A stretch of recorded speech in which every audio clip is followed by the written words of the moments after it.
Bonjour, bienvenue chez Au Fil de l'eau. Aujourd'hui, nous allons vous présenter les filtres multichambres de la marque AquaWorld de chez Aquatic Science. Donc ici, vous avez l'Eduna 4 en mode pompé, donc c'est-à-dire qu'il y a une pompe qui sera immergée dans le bassin, le filtre sera à l'extérieur au-dessus du niveau d'eau.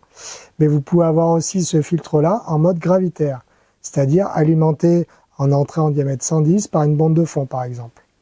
Donc ce filtre-là, ses dimensions font 127 cm par 61 par 55.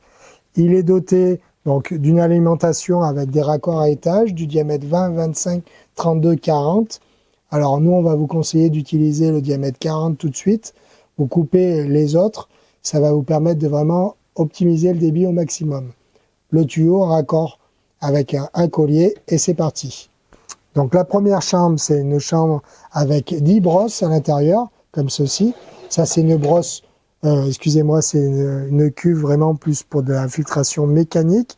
Elle va arrêter les déchets, les algues, les feuilles et autres. Je vais vous conseiller de la nettoyer tous les 15 jours, voire tous les 3 semaines en fonction des poissons, l'alimentation et le volume du bassin. Et vous avez deux autres cuves, donc avec des tapis japonais véritables, qui sont complets à l'intérieur.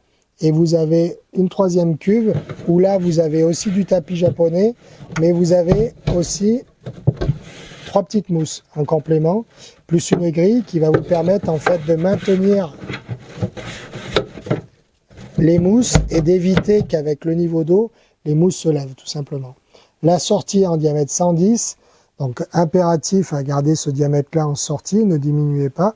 Il faut vraiment que l'eau puisse s'échapper facilement. Si vous avez diminué en fait le débit, le niveau d'eau va monter, vous allez ralentir la filtration et on n'aura pas une filtration optimum. À savoir aussi, il est compris des upflows. Donc l'upflow, c'est une paroi qui est à chaque partie où l'eau, on va la forcer, elle va passer de en haut, elle va redescendre en bas de la cuve. L'eau va remonter, on va refaire la même chose, on force le passage pour vraiment que l'eau passe vraiment dans tous les médias. Ces filtres-là, vous avez un Optimite 12 000 qui est fourni avec.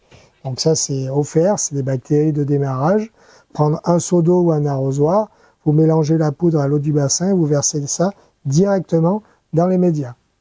Le débit conseillé pour ce modèle-là, c'est un débit à peu près de 8 mètres cubes heure. N'allez pas au-dessus parce qu'après, vous allez lessiver les médias. L'UV, vous allez partir sur un UV de 40 watts à 75 watts, suivant si c'est un bassin à coille, le soleil et autres. Quoi dire d'autre? Vous avez la possibilité aussi de choisir les médias. Donc là, comme je vous disais, c'était que des tapis, mais on peut mettre avec des chambres, des Helix, donc en moving bed. Attention, la pompe à air est toujours vendue en supplément. Ça, c'est important de vous le dire. Vous avez aussi devant 4 vannes en diamètre 50 Valtera, bien sûr à coller. Elles vont vous permettre en fait de vider, de nettoyer facilement la sédimentation de vos cuves et elles sont indépendantes. Donc on peut faire chaque nettoyage indépendamment. Il est bien sûr vendu avec ces couvercles. Il faut savoir que c'est de la fibre de verre avec 2 couches. Voilà, je pense vous avoir tout dit sous ces filtres. C'est un filtre très en bon rapport qualité-prix qui va faire vraiment son travail, surtout pour des bassins à coille. Là, vous avez vraiment quelque chose qui est bien dimensionné et vous allez être tranquille pour de longues années. À très bientôt chez Au Fil de l'eau.